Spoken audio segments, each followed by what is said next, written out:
tayong namin.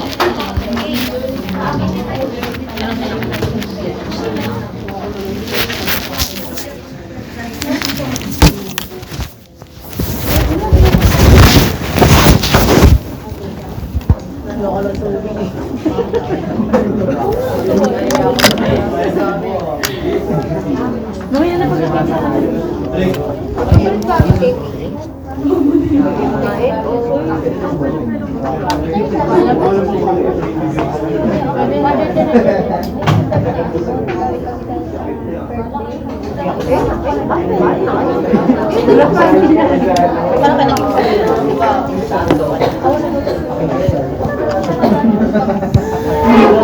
Contain na isip niya.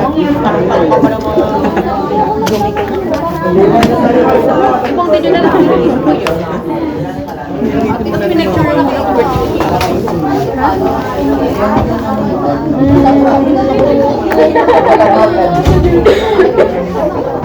Kanina lang tayo sa YouTube. So, kung pinag-share ng video. Sabi niya, birthday ko daw. June 20. Sino 20? Di ba sino ako kayo paglago?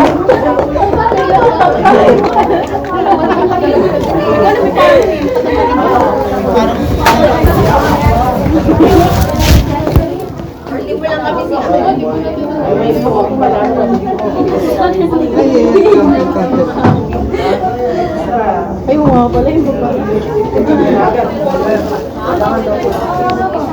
Sa print. Yung ano yung box sa isip ko.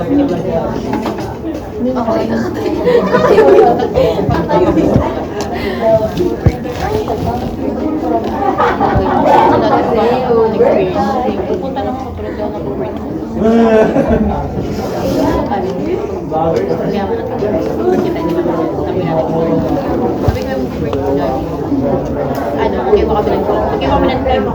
Pero sabay lang. Ayan, kabuy. Sanay tayo ano?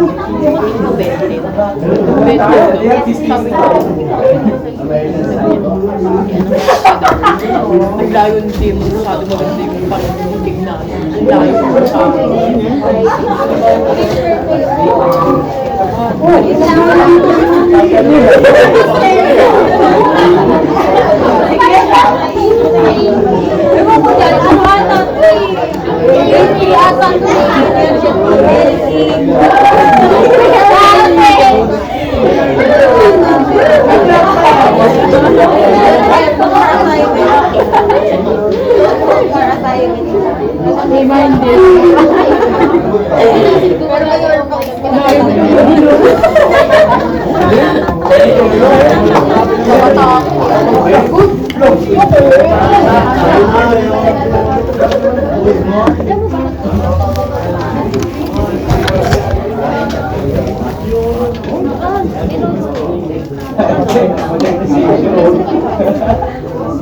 Okay, class.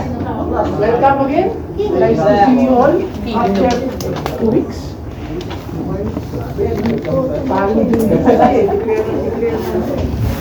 Nagpasok eh, no? So, for today, after matapos natin o yung finish discussing the basic concept of globalization, which is what?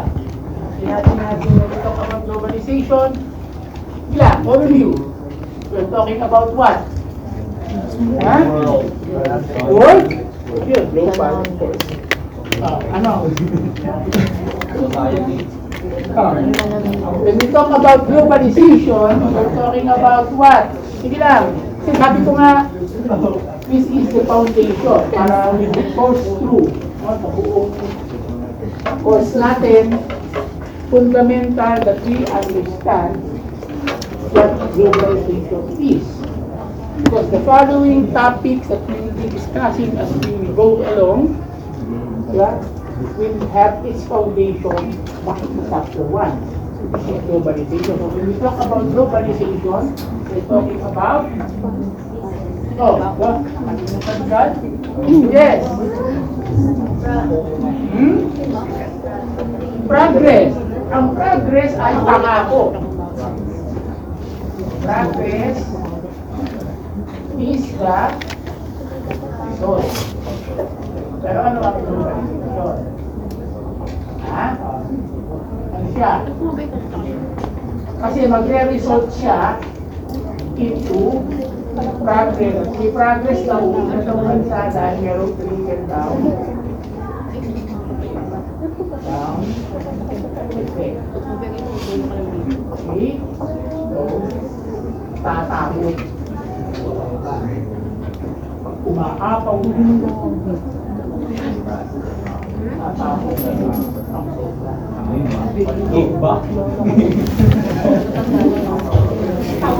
Okay, so ano, what's globalization in essence? Class. Nagkaroon na kami ng topic tayo. Globalization is a progress? No. Progress can be the promised result. Diba? Because, how can there be progress? Because globalization is nakalimutan. Kahapon lang. But the globalization is in the general definition. It is integration of integration, yun ang keyword. Keyword is integration. Diba?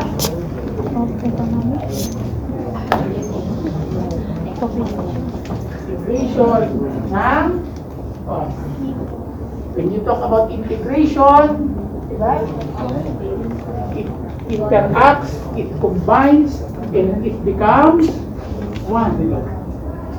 Parang mag-asawa, dalawa, pinasal, naging isa. Ano kaya naman? Anyway, so integration of the economy, diba? Then the world becomes one single, integrate ang economy, diba? Vision, economy, diba?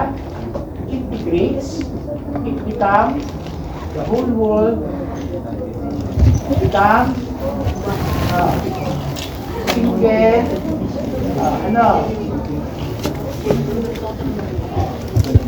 bago natin pasukin structure.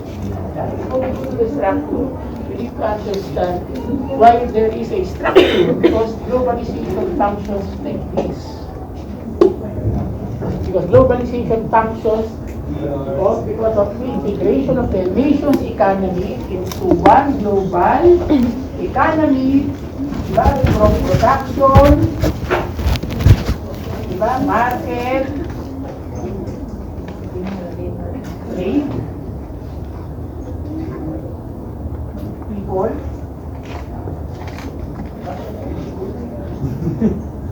naging isa tayo. Become one. Because of that, integration of the economy, integration of production, the world becomes one single production line, one single market, one trading, and becoming one people. Diba? So, that's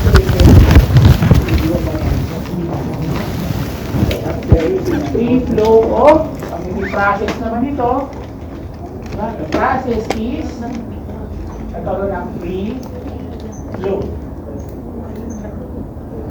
Free flow of everything. Diba? From trade, capital, people, diba? And even technology. So, nagkaroon, no? There becomes an interaction. Diba? Different foods, different products, different everything, diba? So that was globalization have done to this world. So, before, sabi ko nga, you can buy an imported chocolate during our time, 1970s, 1980s. You will go to Daug. Sino familiar sa inyo sa Daug? Na, no? Sarado na. Sarado na ang Daug.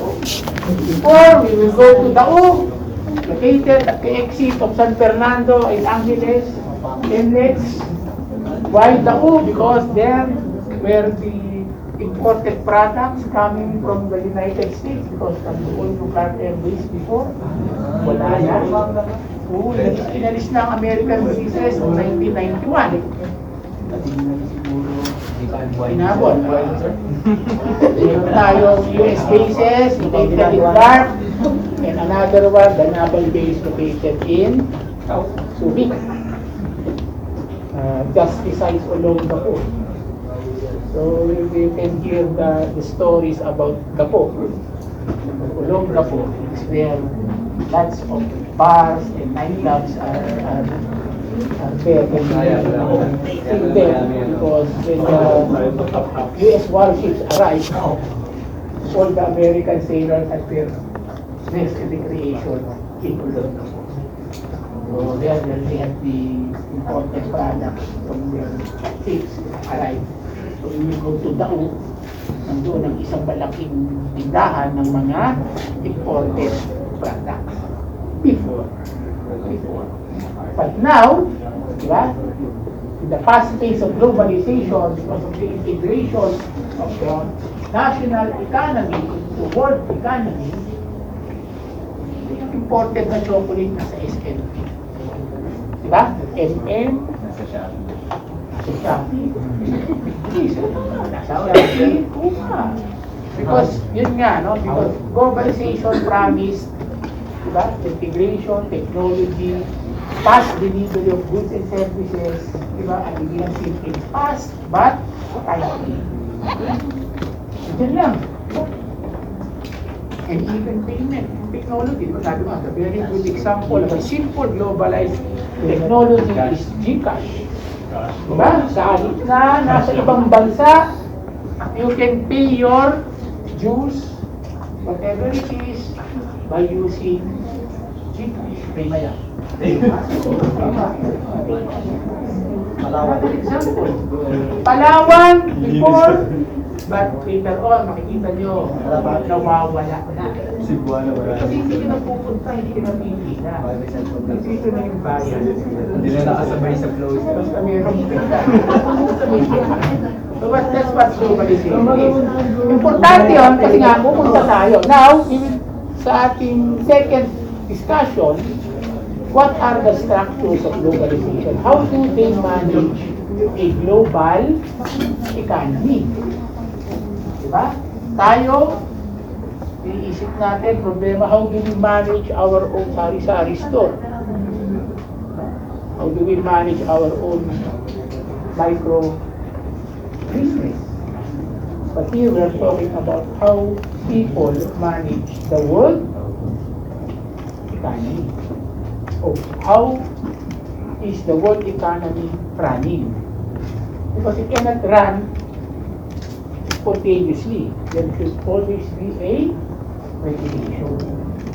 So, hindi naman pwedeng kanya-kanyang you will do whatever you want to do. So globalization dictates that, but there is always diba, an infrastructure of how will globalization functions in an effective way.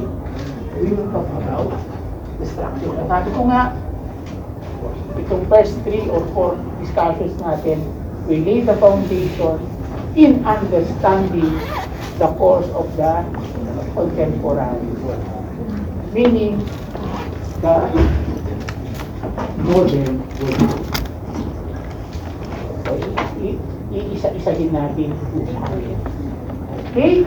So, the structures of globalization, meaning how is globalization being run or how does it run? So, when we say, successful, di ba? Ang structure, may hatian ng gawain, there is a division of labor, division of task. It is now different when it comes to a simple organization, but we are talking here of a world organization or a world structure. So we will discuss step by step the different structures, globalization, how these structures runs the globalized economy. So, yeah, so yun yung kaya magka. Then next, global market tayo. Paano tumatakbo ang pandaigdigang merkado? How does the world market function? Okay? Okay. Very deep. Let's take it one step at a time para mas naiintindihan. Okay? Tulo ba ito? Mga dito at Hindi lang pala flood control ang problema.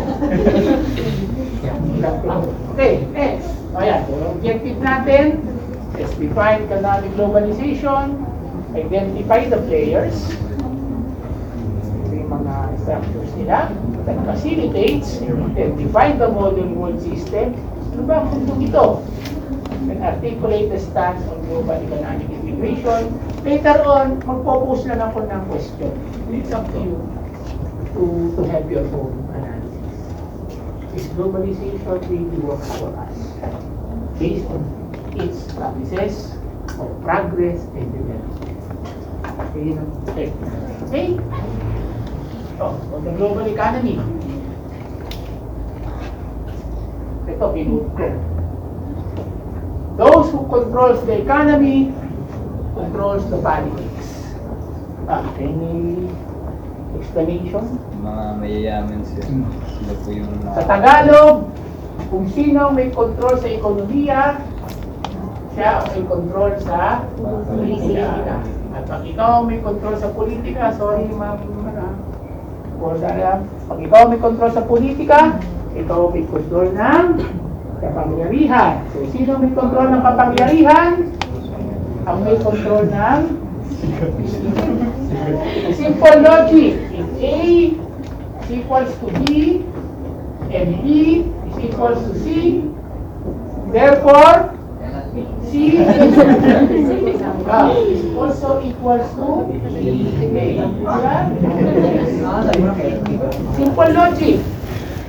So, if I control the economy, I control the politics.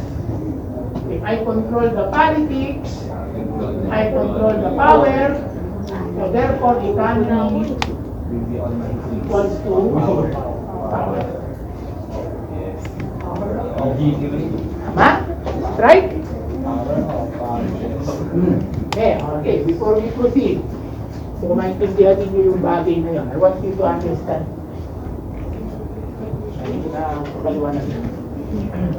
What do you think? What do you think? Anyone? What do you think about economy? No. What do you think about those who controls the economy, controls the politics, so therefore those who controls the politics controls the power, so therefore those who controls the economy controls the power. Using simple logic of A equals B, B equals C, therefore A is equals to C. Tama o mali? Give a simple explanation based on the Philippine setting, and maybe Miss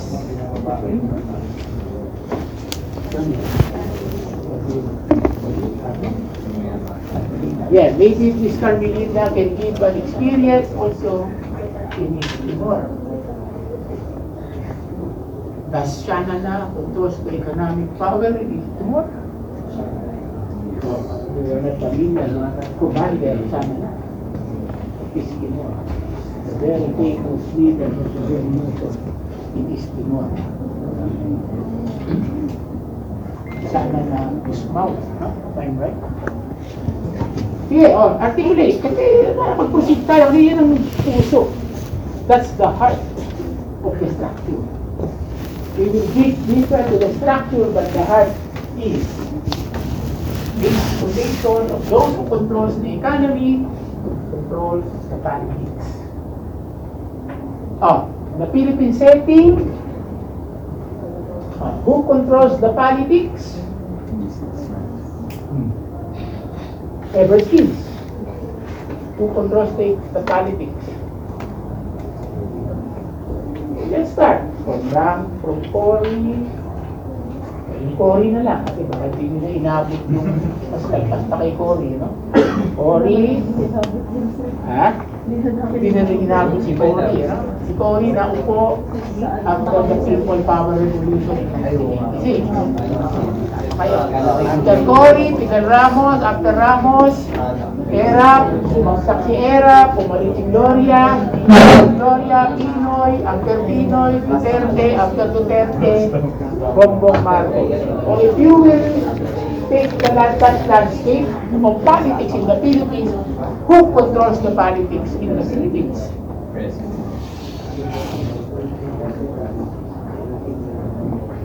Using that logic of A equals B, B equals C, therefore A is equals to C.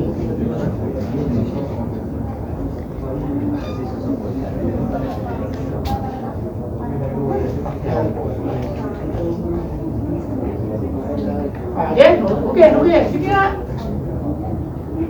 Come on. Yun ang reality. Because the reality is, those who controls the economy controls the politics. Why? Paano tatakbo? Ikaw, alam ko matalino ka, alam ko bakit. Alam ko may puso ka sa masa. Pero paano ka mananalo presidente? Sir, kailangan ko mga support ng mga businessman. Yung mga, from the support of the businessman, kukuha ko ng mga tao, and yung mga tao din kukuha rin ng mga tao. Kailangan mo ng Money. pera. Do you know how much it is to run for a president now? 1 billion minimum. 1 billion minimum. Ano 1 million? Minimum. Anong minimum? Hindi na 10 lang. Hindi, kasi pag sa president sa rin, sa tingin ko, 1 billion is the minimum. yes. Million. Billion, Ah, sir? billion. Billion sinabi ko, sir. Tumatakbo ng barangay. Kaya nga, Clinton. Tumatakbo ng barangay. So, you need a billion pesos to run your machinery gaya ng bakit niya, diba? To run for a president. Those only who has a billion pesos on his or their one case can run for a president. Whether that's coming from the contribution, whether that's coming from my own pocket, you really need a billion pesos to run for a president. Around 500 million Wala pa yun, sir. for senator, Hindi pa yun sa ads. Sa ads pa lang yung 500 million. and around 200 or 100 million to run for a mayor or congressman. Yung 1 million kanina, napakita, di barangay kagawad. Minsan, mababa pa yun pagkagawan. Barangay kagawad kami. Mababa pa yun, Kaya sir. nga, barangay kagawad kami, 1 million. So, what I'm trying to say is, who has the 1 billion pesos? Who has the 500 million pesos? Businessman. Diba? Ikaw, Donna. Sir, yun po. So, na-establish na it would go on dun sa mga tumatakbo during that time. And I think I could take an example. Yes, So, go. for example po, think, so, let's start with the economic of politics. Gaya nga po na sinabi niyo, politics is fuel of the economy as businessmen invest dun sa mga pinapatakbo nila na individuals. And then when those individuals win, they would be the ones who would be controlling the laws, the trading, and na nag-go to sa bansa natin. So for example po dito, during the Marcos time, senior, when he was elected as the president, he then started creating billion-dollar projects which are funded not by the businessmen, but he actually got it from other countries. So it turned into a Philippine debt, which affected our economy throughout. Although they were saying na, yes, nagkaroon ng golden age by that year, but actually that golden age is just a short time na after nun, it dragged down our economy. Then nagkaroon tayo ng high inflation. That's where we started po na bumagsak talaga yung economy natin. So considering that time was actually a dark age. So ganun po siya na-apektuhan. when he was funded to be the president and then he won, he then used his power to control the laws and the trading in the country and then the infrastructures that was built. And then after that, it significantly affected the economy ng bansa po. And, ano ang Ayun po. result? Ano ang sabihin na natin, chismis? Ayan, nagkaroon na po high inflation that time and then with the implementation of the martial law, nagkaroon ng dispersion in the democracy na meron tayo. So, na-limit yung takbo na economy hanggang sa bumagsak ang economy natin. Because of the political situation. So, anong chismis? What's the gossip behind Miss Regina's story? What's he's trying to deliver on that? And it is still a gossip until now. Gossip, quote and quote. Wala naman akong pruweba. Wala pa rin ano sila. Wala niya yung With the mga- Marcos Jr. now back in power after 30 years. Because the gossip then was they were able to amass, diba? Billions of dollars as in Latin, well, diba?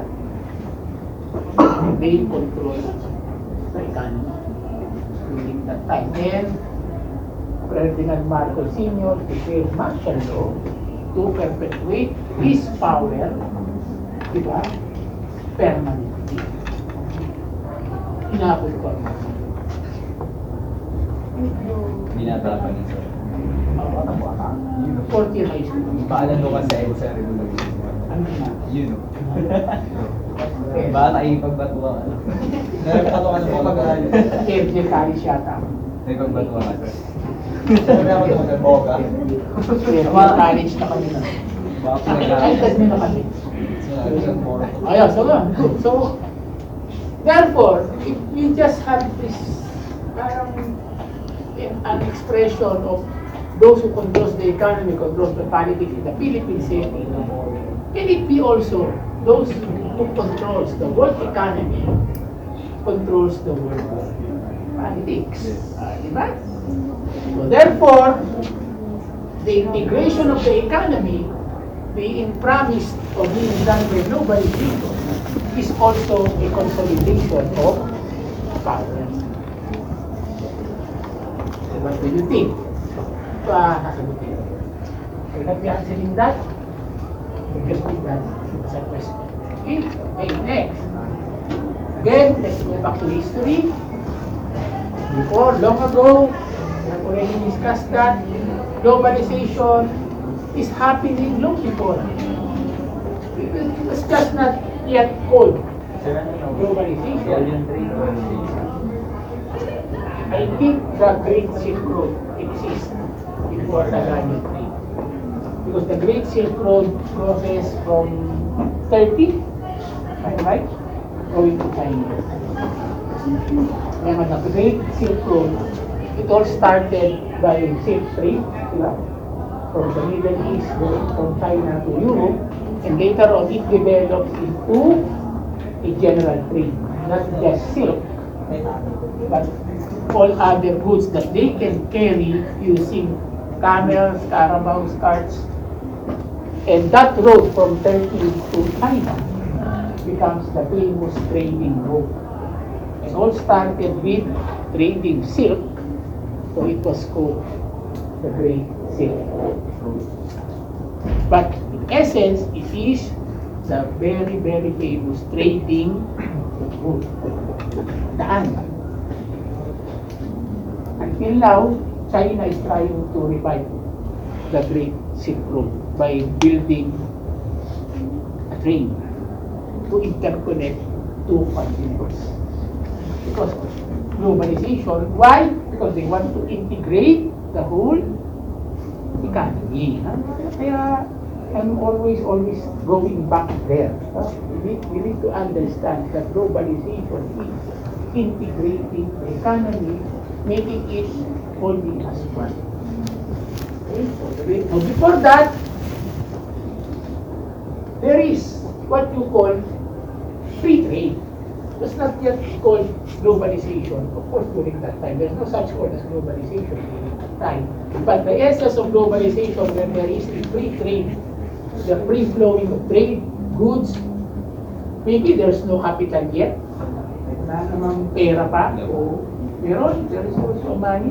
But it is not yet an investment.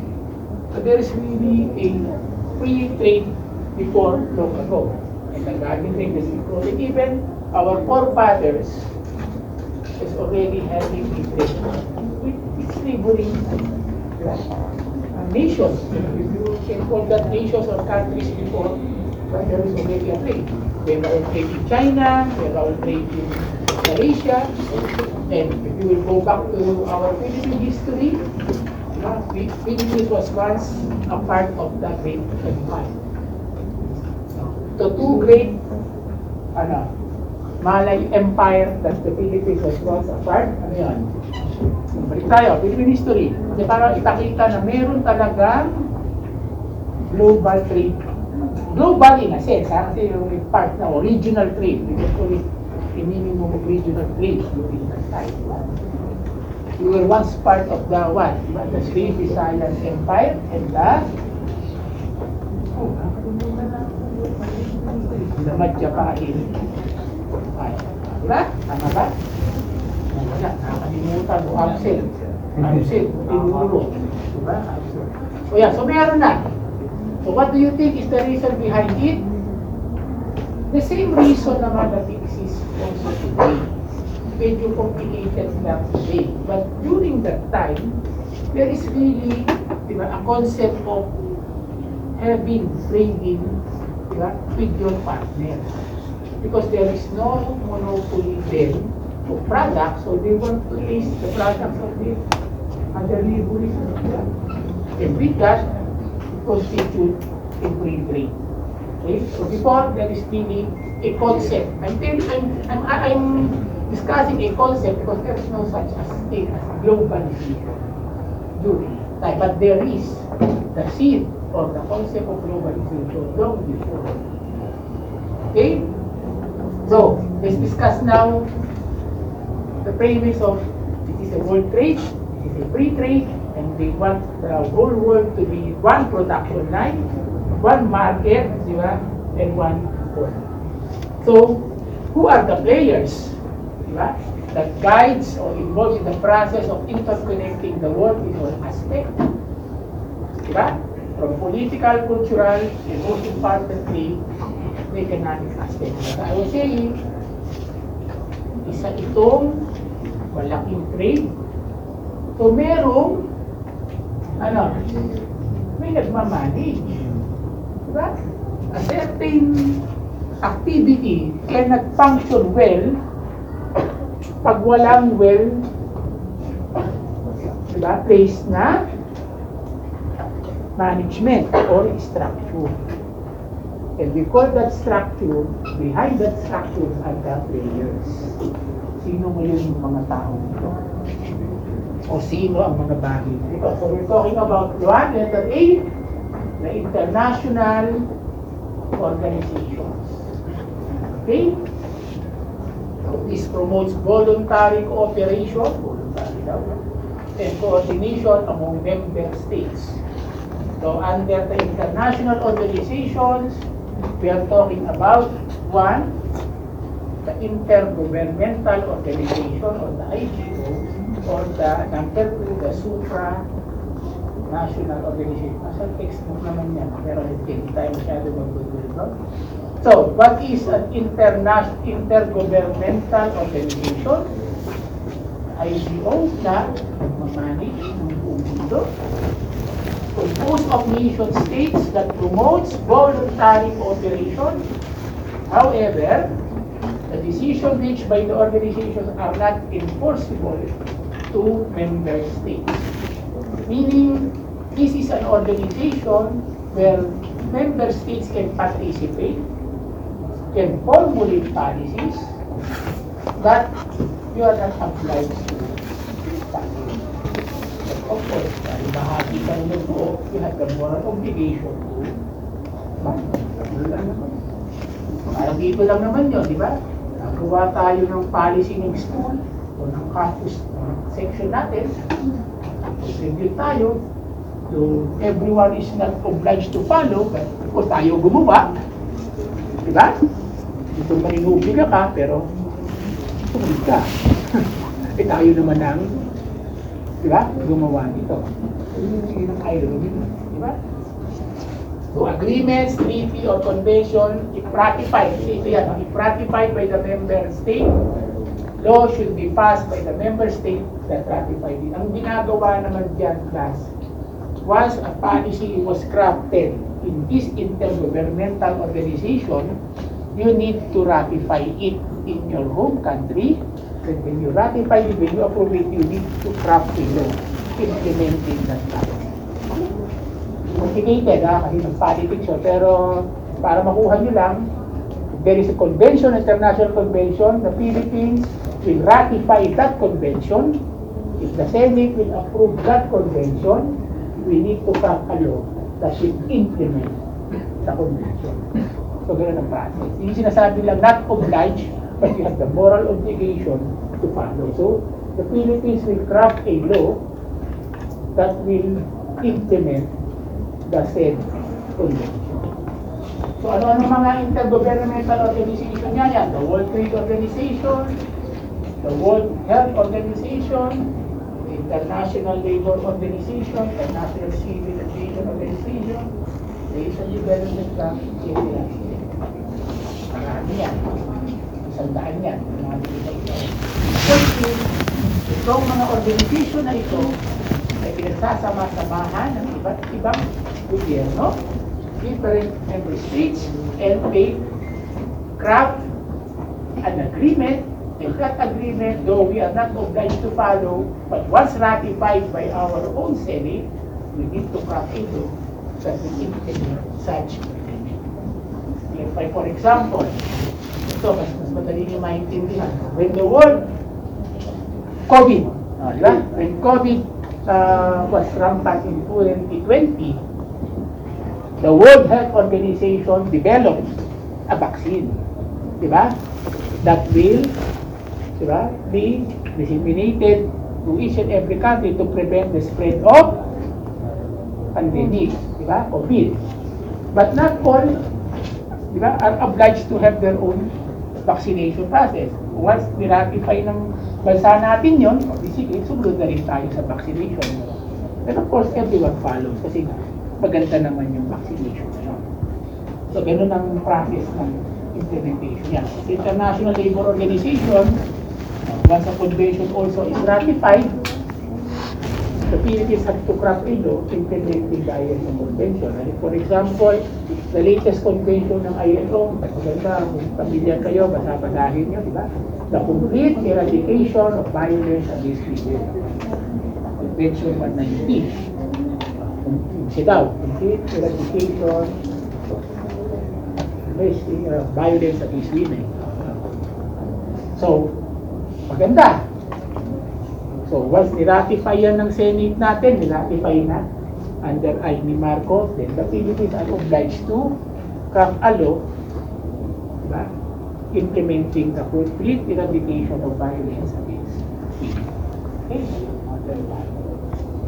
So, that's how intra-governmental organization functions. So, we manage also the whole world policy. And in every aspect. In different every aspect. Yan, dami yan. Iba't iba yan. Ito, pang labor, pang health, pang civil aviation, pang finance, pang trade, etc. etc. Any question? So that's one structure that manage globalization in the world. Next, the supranational organization. So don't confuse yourself. Yes. Yeah.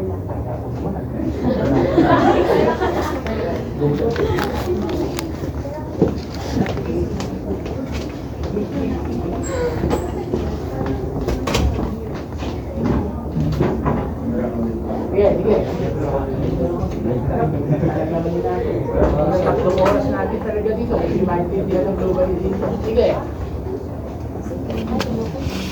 Ito lang naman particular first income information communication. At then, tuloy-tuloy na tayo. Sir, so, IDO. IDO is Yung IGO, okay, the difference, ano na, dito naman supranatural, a multinational union organization in member country seats authority. Ito, pag nagkasundo rito, sumunod ka. Parang may policy talaga. May policy na dapat susunod ka. At pag hindi ka sumunod, mayroon pang ang court na hindi sa'yo. Parang yung... Pag nag-member ka dyan, kanina, sabi na, pag nag-member ka sa intergovernmental organization, you are not obliged to follow. But you have the moral obligation to ratify it and to craft a particular law to implement that as needed. But in the supranatural organization, pag nag-member ka, di ba? You need to see some authority and sovereignty or at least some internal matters of the group whose decisions are binding to its members. Susunod naman. Each member state votes on the policies that will affect other member states. Ibig sabihin, kahit no ang binoto natin, nanalo ang yes, yes ang susunod. Diba? At pag hindi ka sumunod, there are open courts that determine when violation has occurred. Yan ang mga samples. United Nations, of course, pag sinabi ng United Nations, ganyan. Pwede. Pag sinabi ba ng United Nations, huwag gusto ng Gaza? Hindi. Kasi Gaza. Hindi, kahit United Nations sided on the war of Gaza. Bias din. Sinabi ba ng United Nations, Putin, do not invade Ukraine.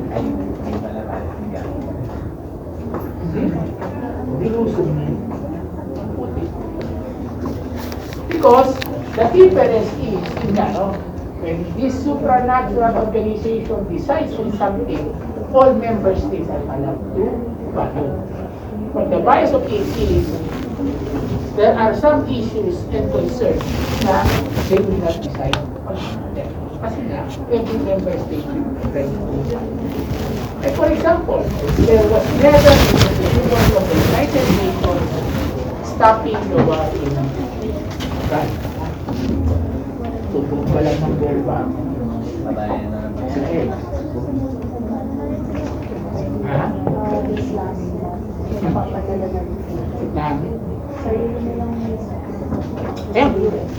Kasi nga, walang resolution to stop. Kasi nga, you will obey. So that's the difference. Anyway, kung alam ako yan, that's the other thing. So, United Nations, the International Monetary Fund that regulates what?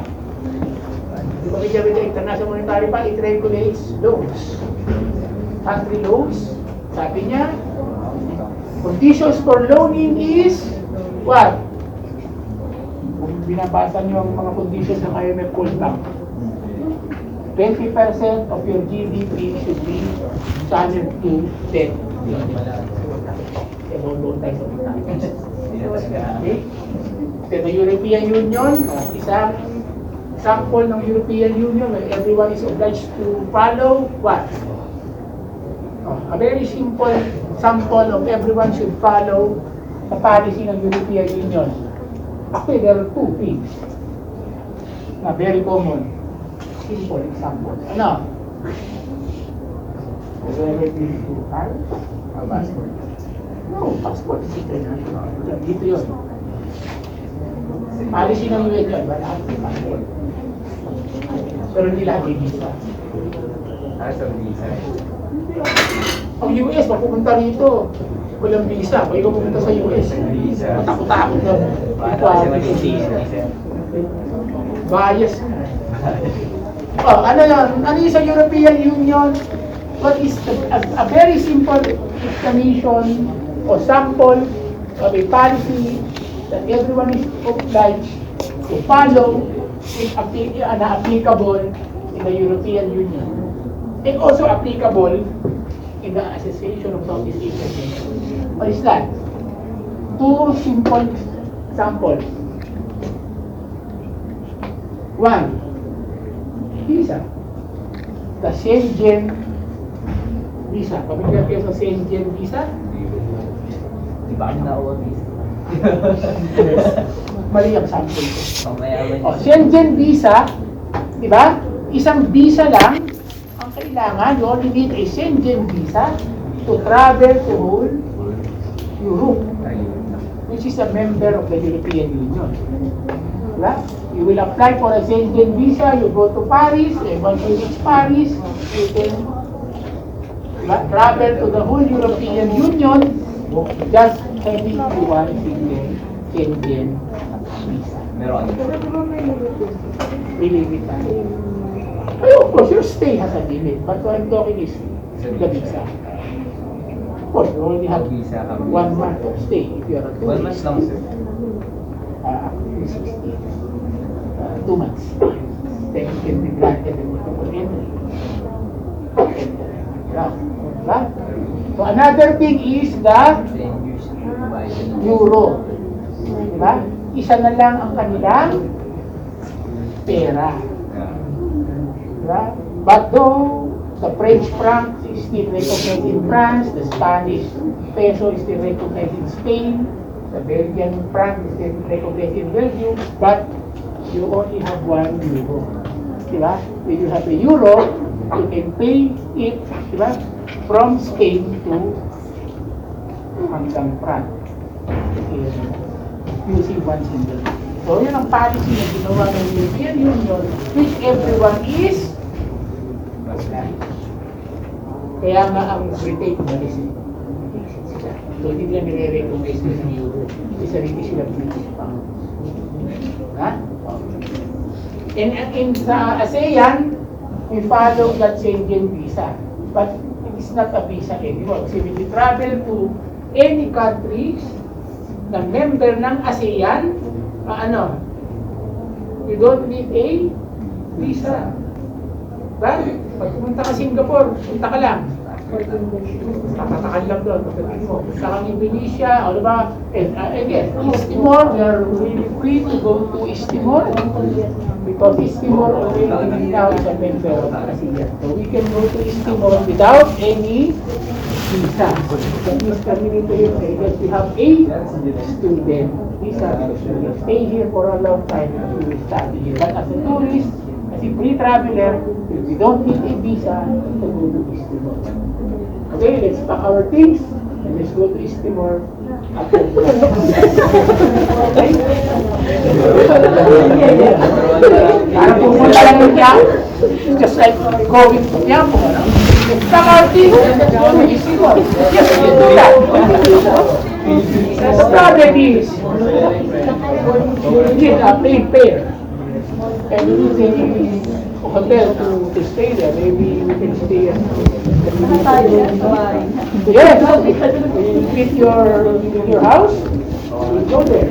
The 50 of us will be your visitor for 2 days, then we will go back here in the Philippines after 2 days. As simple as that. Ano yung sir, yung limit? Days, Pag ASEAN, 14 days. Pag yung Schengen visa, pag umiikot ka ng Europe, maximum of 90 days yun. So, accumulative yun kahit basta within European countries. Kailangan umexit every 100. Hindi yan. Alam ko nga parang 60 to 90 pag Schengen. You are allowed to stay as a state. Sa ASEAN ba? Depende. 14 days lang. No, Visa lang naman malaki. visa is 14 days. Anyway, that's what globalization is. Okay. Next, after the international organization, which is intergovernmental and supernatural. Let's go to the second structure, the international non-governmental organization. There is a governmental organization.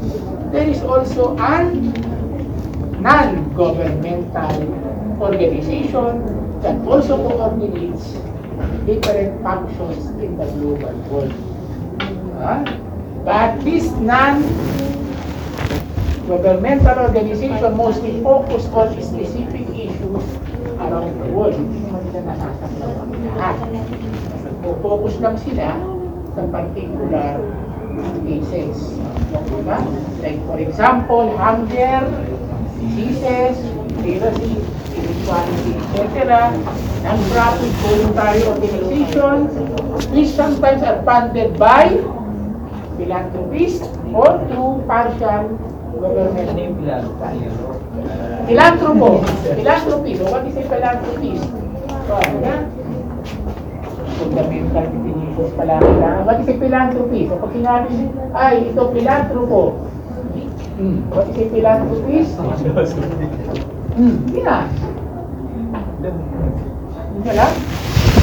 Philanthropist, isang mayaman, a very, very rich people, person or a group of people that is using their, di ba, income or richness to fund something good. Okay? Halimbawa, ako, napakayaman kong tao, I will fund a research. Diba? To fund a research, for example, research for the cure of ovarian cancer. Ayun, may philanthropy.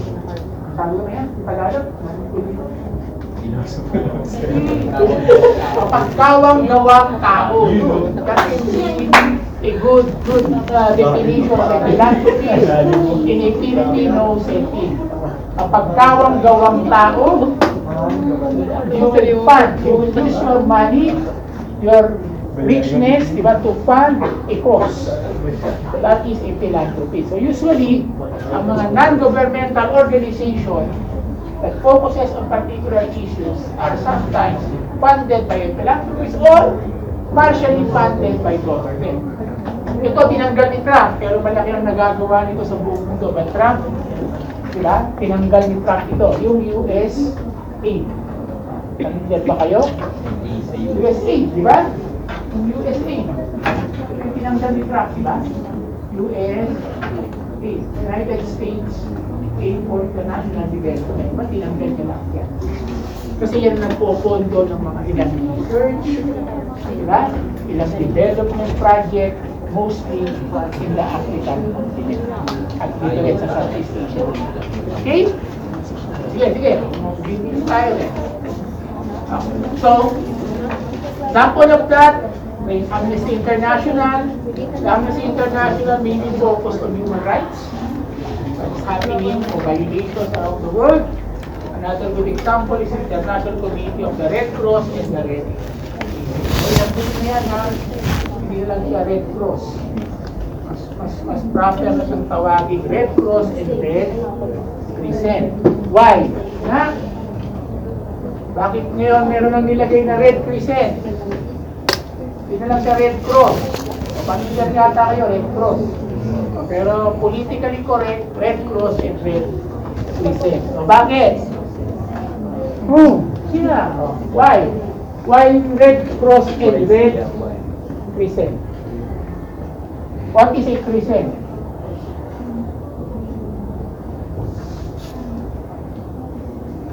Ano ang crescent? Crescent is the quarter moon.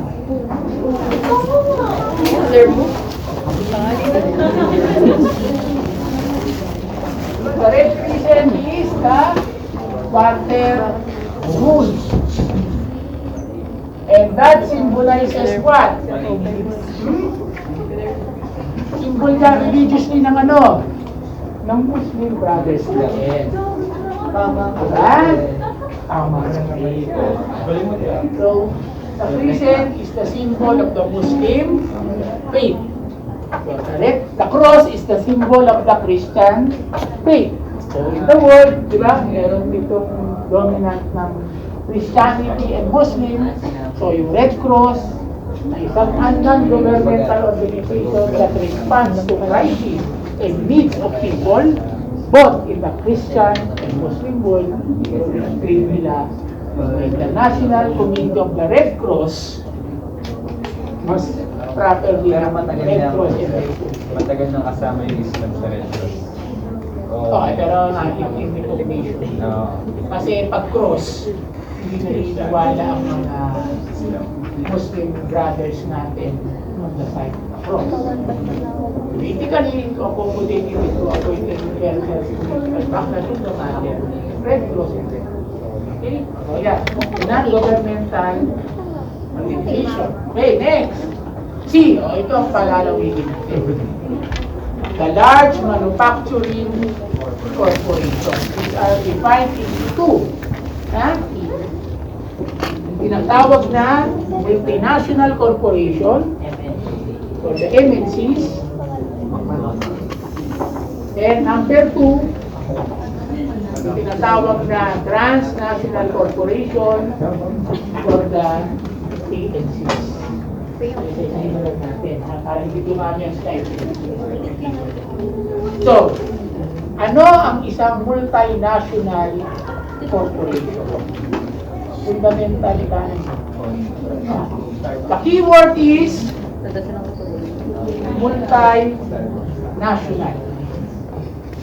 Pag sinabing multinational, English 101, multi means a prefix of pag multi, prefix ng ano? Multiple, ito na nga lang ako.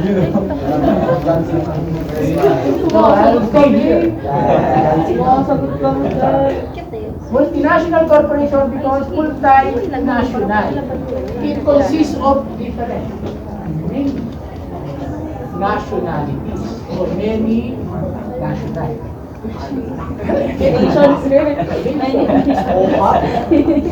Kaya kung makuha niyo yun, kasi when it is applied in business, a national corporation, it is a business that operates in many countries, cutting across nations, and operation from the central employment. An entity that owns and controls production of goods and services in one or more countries aside from its own countries. So isang negosyo ito na nagdinegosyo sa iba't ibang bansa. At meron din siyang sarili niyang negosyo sa bansa na yun. Pero ako may ari. Sir, ikaw pala may-ari niyan. I am the owner of the one big corporation and other corporations operating in different regions or countries which ang tawag dyan subsidiary. Narinig yung salitang subsidiary. A subsidiary of, meaning that company is owned more 50% more by a single corporation. Sinabi subsidiary at alam nyo, a subsidiary of PS Bank, a subsidiary of Metro Bank Group. Ibig sabihin, ang PS Bank ay pag-aari ng Metro Bank or 50% of more asset ng PS Bank ay Metro Bank. China Bank is a subsidiary of Bangko Negoro.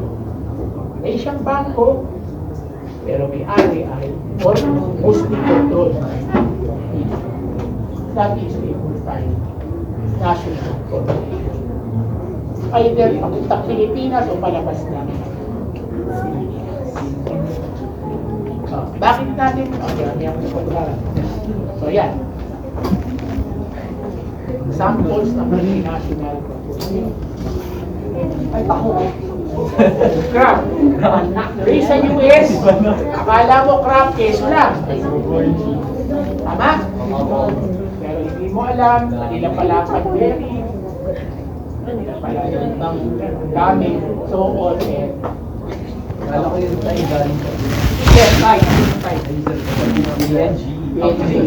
Akala mo din ba, Breeze galing sa Pilipinas? Opo.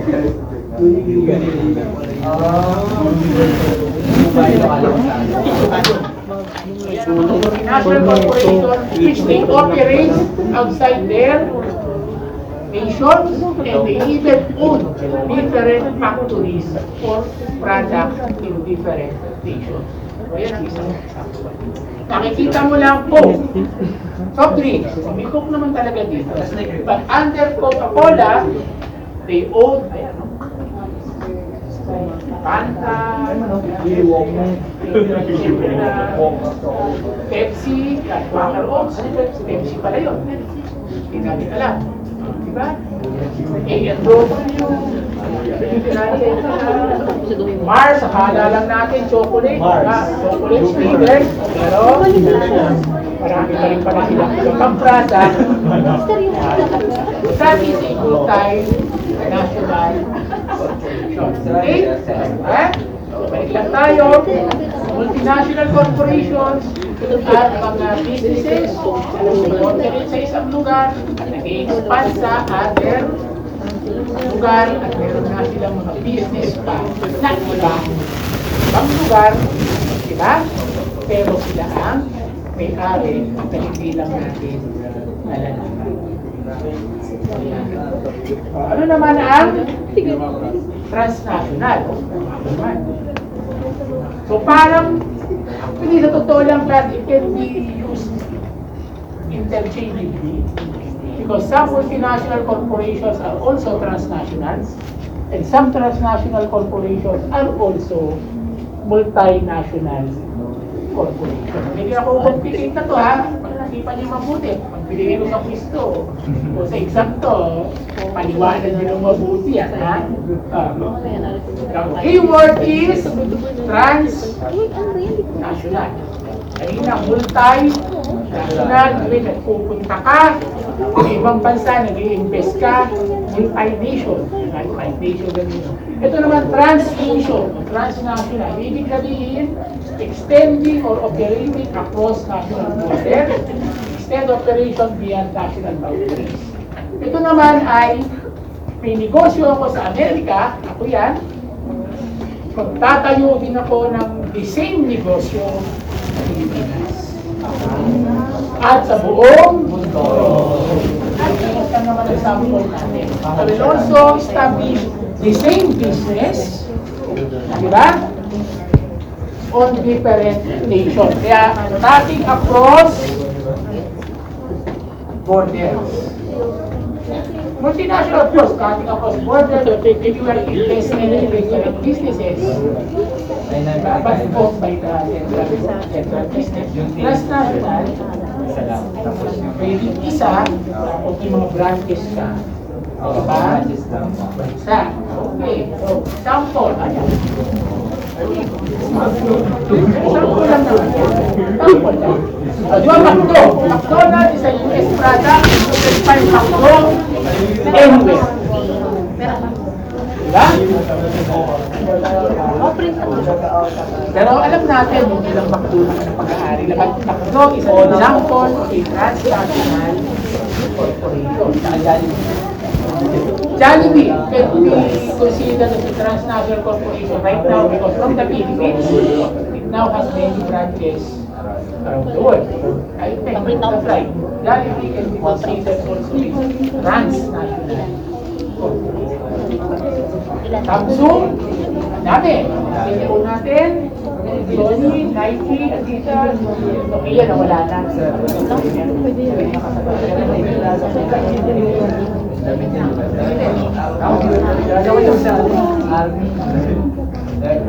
Pero nagsara na to eh. Sabi na ko, marado na naman. Coke, Honda, so anong difference? Ipagin lang natin may Coke yan. So anong difference? It can be used interchangeably because some multinationals are also transnational, and some transnational are also becoming a multinational corporation. Because some multinationals are also establishing their own branches sa ibang bansa while investing in other businesses. Transnational expands to other nations, but sometimes nagkakayo rin sila ang sarili nila because they are internally being used in economic sense. But to find out the difference, kasi natin multinational corporations, multinational country has its own home base, and many subsidiaries. Sinabi na natin sa subsidiaries, I'm talking about every incorporated company or business owned by us also. Or we have a partner for that country, but we own the majority of the shares. That's a multinational corporation. Here in the Philippines, there are many samples of multinational corporations, which is a Philippine partner, but mostly owned by a foreign investment. Of course, hindi na lang natin makita pero marami. While a transnational, yun nga, sabi ko, is a company, do not have subsidiaries but many companies. Ini-extend naman nila. Like McDonald's, di ba? McDonald's from the US, anong transnational corporation McDonald's? Marami McDonald's. Sa buong dalawa na lang yata ang walang McDonald's sa buong mundo. Sa Korea na nga lang yata yung dito, North Korea and I think Myanmar. Meron sa North. Kasi pinun-out nila kasi nga sa kanilang military kita. Actually, yan na lang din ang dalawang lugar sa mundo na walang Coca-Cola. North Korea and Myanmar. Tagya ko, North Korea yata nagpasok na Myanmar na lang. But that's a good example of a transnational and a multinational corporation. Another thing, multinational companies has a centralized management system. Isa nagmamanage ay marami lang silang mga outlets. Transnational naman, we not have. Why? Papansin nyo, let's take for the case of McDonald's or even Jollibee for that matter. Diba? They are applying a certain what? Diba? Local taste when it comes to sa host country.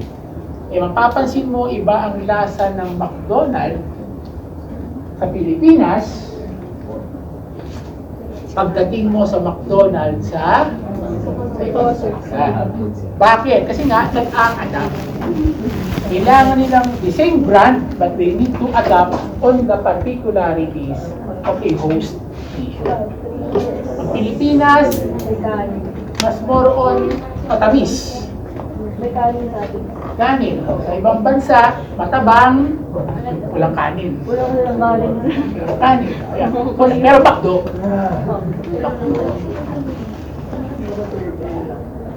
Yung iba, pupunta ng Europe, kakain ng McDo. Bakit? Kasi iba ang lasa ng McDo sa Paris. Kaysa sa manok, kaysa sa Wala lang sa iba. Kasi nga, the same business, ang multinational, wala. Kung ano ang lasa ng A&W sa Amerika, yun ang lasa ng A&W sa Pilipinas. Sa McDo, sa transnational, may McDo dito, nag-a-adapt sa panlasa ng local host. You're adapting to the taste or to the particularity of the local nation. Okay? International companies will face barrier in the decision making because nandito yon sa central office. Transnational companies, ito mas more on management ito, are able to gain more interest in the local market if they maintain their own system. Of course, ang nag-decide ng McDo sa Pilipinas ay yung mga executive ng McDo sa Pilipinas. Because they know the particular situation in the Philippines, you know the particular situation in Paris, You know the particular situation in Madrid. So, McDonald's management team in Madrid and in Paris and in the Philippines have their own decision making when it comes to product development. Okay? So, multinational corporations, it's not like that. The taste of A&W in US is the same A&W that you will taste here in Manila. So sometimes people tend to eat in a multinational corporation because they want to taste the real taste, di ba? Of a foreign or an imported product. Another thing, ito mapapansin mo, you can also notice even in clothing. Uniqlo is a transnational corporation because there are Uniqlo design which is suitable in the Philippines, right? And there are Uniqlo design in Europe which you cannot use in the Philippines. Bakit ka sa Uniqlo again? Sa Europe, kita mo parang kakapal. Activate ka pa nga ngayon. Bibili ngayon yung mga turistang Pilipino. Diba? Galing Paris ang Uniqlo ko. Pagdating dito, piling ang araw, nakahul. Sorry. Galing ba? Galing yung Ako na natin yan. Bakit? Napakita. Kinakahul nila. Ang feeling mo, no?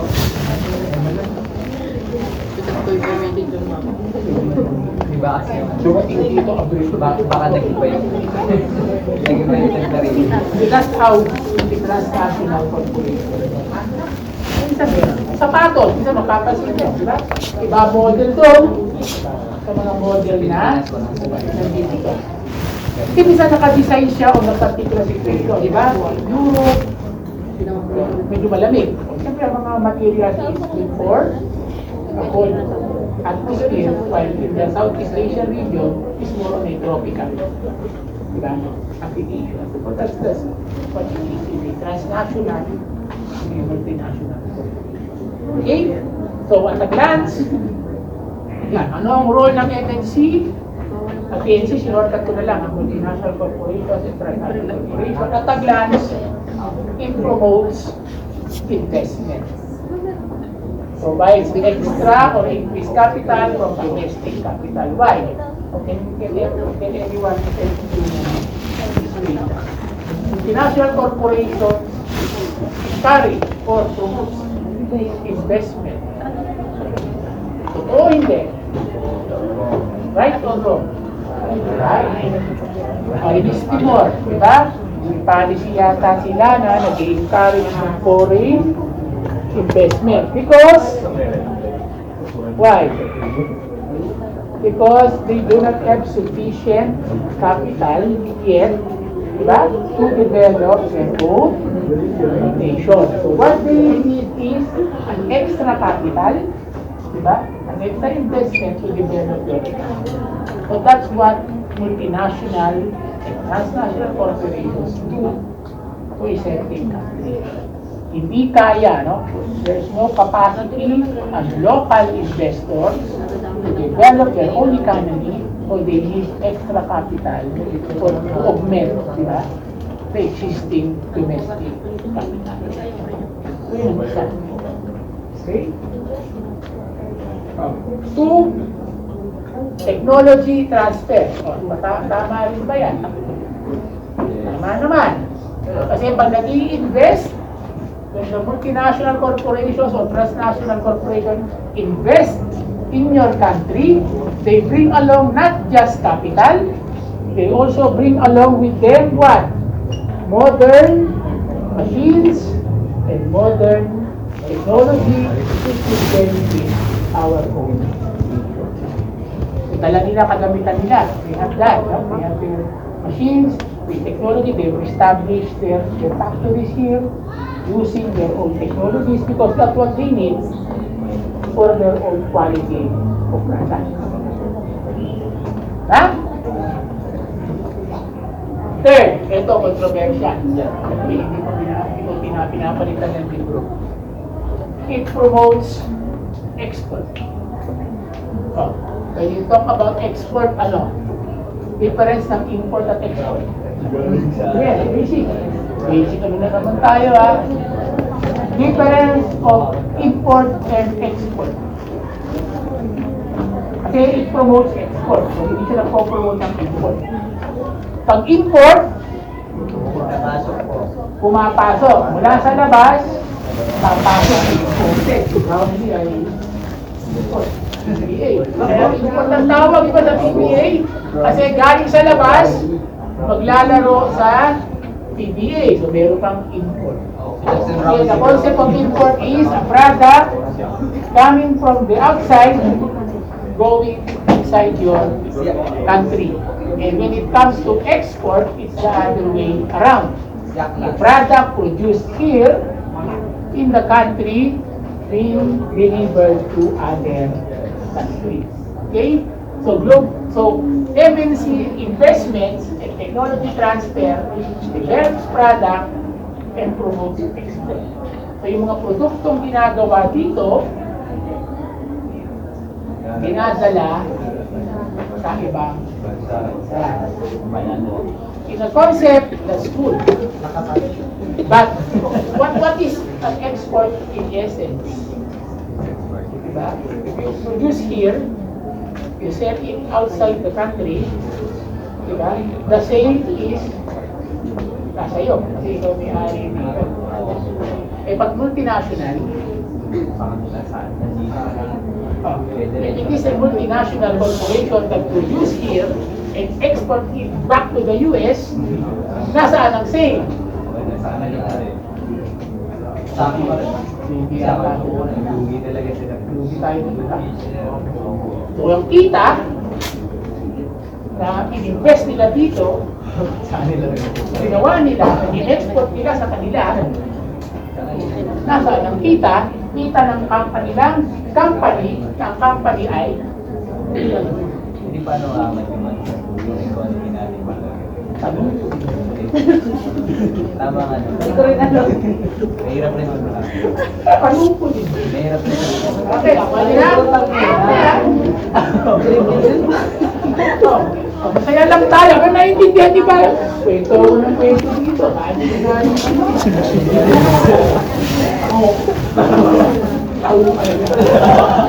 Expect ko yung kahulan. Anyway, that's what we're saying. Sinasabing tama ng sinasabi mo rin. Sabi ko lang sa inyo. So naman, yes, they will transfer the technology and they will promote export. So any manufactured products here will be sent palabas yan. Hindi mo naman siya manufacture here, then you export here. Kaya dito lang local man. Of course, tinitinda din ang ilan. But mostly, but the concept of export is you produce here, you sell it outside, then the same is nandito sa local economy mo kasi may nag-export. But the irony of it, in a multinational corporation, the concept of export is the other way around. But they export their product, diba? The sale or the profit of the product that they manufactured and they exported is the sale of their business. But the business is a multinational or transnational, the profit goes to the main office. Nasa labas.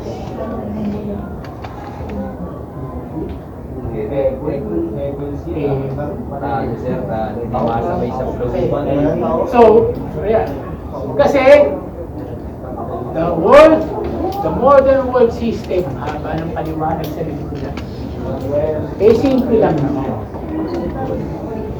Ano ba ang modern world system na ini-saturate na yan ng globalization?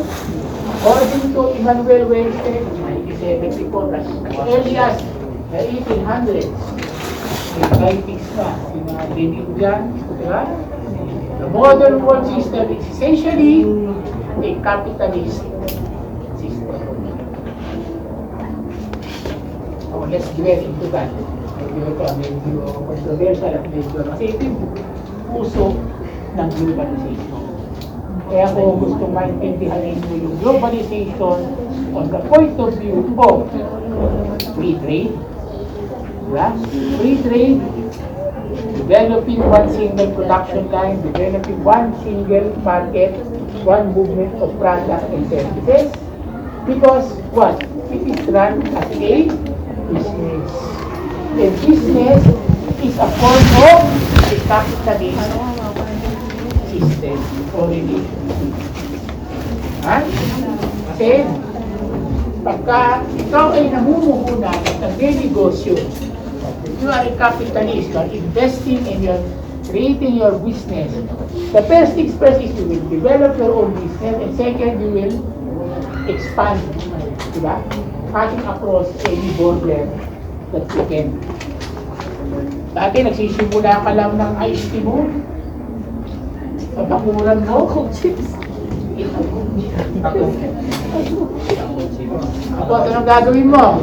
Gumaganda benta mo, hindi na lang yung mga kapitbahay mo ang binibentahan mo. Lalabas ka na ngayon ng bakuran nyo. Diba? Kaya gumaganda pa rin ang benta ng iced tea mo. Lalabas ka na ng barangay nyo. Maglalagay ka na ng branches mo sa ibang lugar. O nasa buong bayan ka na ng Quezon City. Sikat na. Hanggang gumagod ka pa ng gumagod. Hindi nila Quezon City. Buong Metro Manila na. Eventually, tatagin ka na ng Bisaya, tatagin ka na ng Mindanao. Eventually, ayos nyo ay nasa Malaysia. Ipo nyo, kasi gano'n ang nature ng isang capitalist business. Diba? Entity. Diba? That has no boundaries, flexible structure, and galaw ka ng galaw, expand ka ng expand. Kaya nga mapapansin nyo, nung sa globalization definition natin, bakit may imperialism na tinawag noong 1914 to 1917, and another in 1942. Because kaya naman nagkagera, hindi naman dahil pasugit lang ang mga Germans, pasugit lang ang mga Hapon. Kaya sila naggera ng naggera. Because it is a war on domination of market.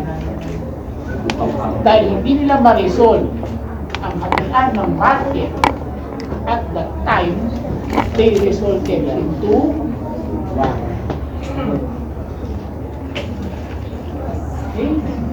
Ngayon, peaceful na, wala ng gera, manaka-naka, but still, the nature of capital investment, the nature of development of business is still keep on growing and growing at nag-a-absorb pa rin ang market para gawin nga itong isang maayos na hatian na lang kinonceptualize ang globalization. It pulls people, state societies towards the arena of worldwide economic transactions. Diba? Creates division of labor, ayan, naghahatian na, kanya-kanya.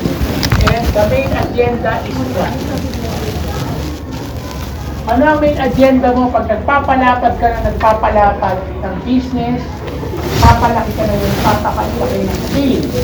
What is the main agenda? What's your agenda? Agenda mo ba? Kaya ka nagpapalaki ng iced tea, eh para painumin kami ng iced tea? Nagpapalaki ng production ng Coca-Cola para makainom ang buong mundo ng Coca-Cola? Ano ang dahilan? Bakit ka nagpapalaki ng production, therefore you will increase your sale?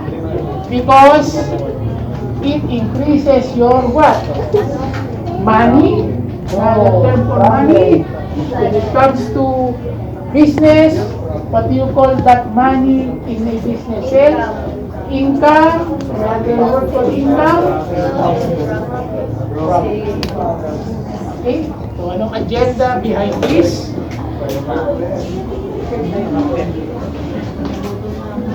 Okay.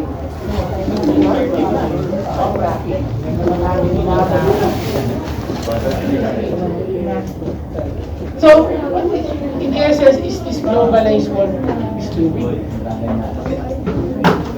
Transforming the world into a world market, a world production system, a world integration, dominated by different structures and dominated by the multinational and transnational corporations because they want it all to develop the whole world into one business.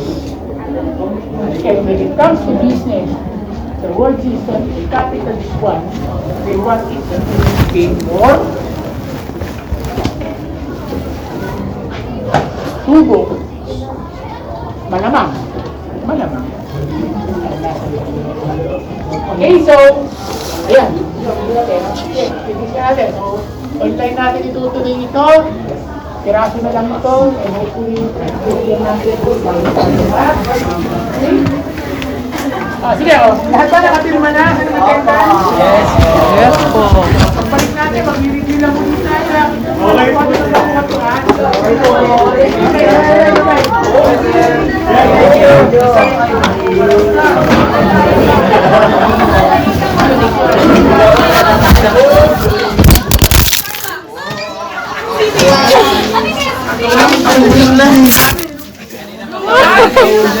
Nagugutom na yan eh.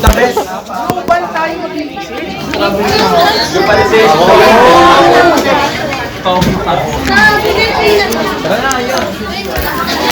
Yes, gumagana pa.